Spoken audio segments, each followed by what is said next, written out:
The Queen, her gold carriage alone is made of 4 tons of solid gold, worth over $370 billion at today's gold prices.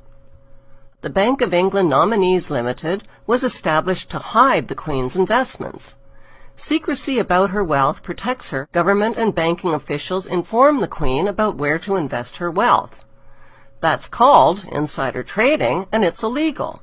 But the Queen gets away with it scot-free. Why? Because she's the Queen, and she's immune to prosecution. The Queen owns more than 300 residences, including castles and palaces, crown jewels, over 27,000 masterpieces, prize racehorses, and a fleet of Bentleys and Rolls-Royces. Her colossal wealth also includes crown land and investments that she inherited from her black nobility ancestors.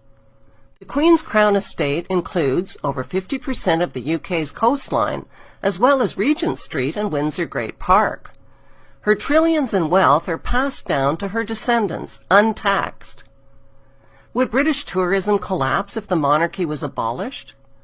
No, statistically, Buckingham Palace doesn't even make the top 20 list of tourist attractions. Do you know how much the Queen is worth? 17 trillion pounds. That's $30 trillion.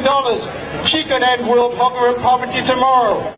Besides insider trading and tax-free income, the slave trade and drug trade. Queen Elizabeth I started the British slave trade in 1564. As head of the Church of England, her slave trading of African blacks upset the moral foundations of the Church. Queen Elizabeth II is now head of the Church of England. 200 years after the slave trade was abolished, the Church was pressured into confessing its horrific crimes and apologizing for profiting from the African slave trade. At first, the Queen and the Church only admitted to owning slaves and plantations, but the public soon discovered that the Church had given their blessing to something far worse. The Church had approved the beating, mutilation, rape, kidnapping, and murder of tens of millions of Africans by declaring that Africans had no soul. This gave the Church a divine license to profit from their diabolical crimes. Even more lucrative than Queen Elizabeth's slave trade was Queen Victoria's drug trade. Opium was grown and manufactured in the British-owned opium factories of British India. China banned the importation of opium, but once the British monarch secured a drug trade monopoly, over 17,000 illegal chests of opium worth millions were forced onto the Chinese population. The British waged 3 drug wars on China to force them to pay for the illegally imported opium. China's emperor didn't stand a chance against the British East India Company gunboats and Royal Navy. The British destroyed, plundered, looted, and raped their way along the coast of China until there was nothing left to loot or plunder. On August 29, 1842, the Treaty of Nanking forced the Chinese government to pay £15 million to the British merchants to open up its ports to opium trade and to cede Hong Kong to the British.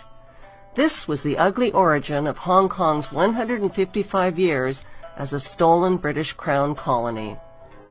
There are people who believe that they have a God-given right to rule over others.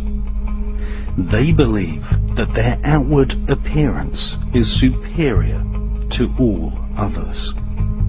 They harbor selfish ambitions to be rich and to have power over what they describe as common people. They lie, cheat, steal, strangle, stab and slash their way to power. They believe that their actual willpower, what the British occultist Aleister Crowley described as the will of Thelema, the royal will, must be obeyed. Literally millions of people have been slaughtered at the behest of the royal lust for war, and thousands of people have been assassinated so that demonic dukes and killer queens can reign supreme.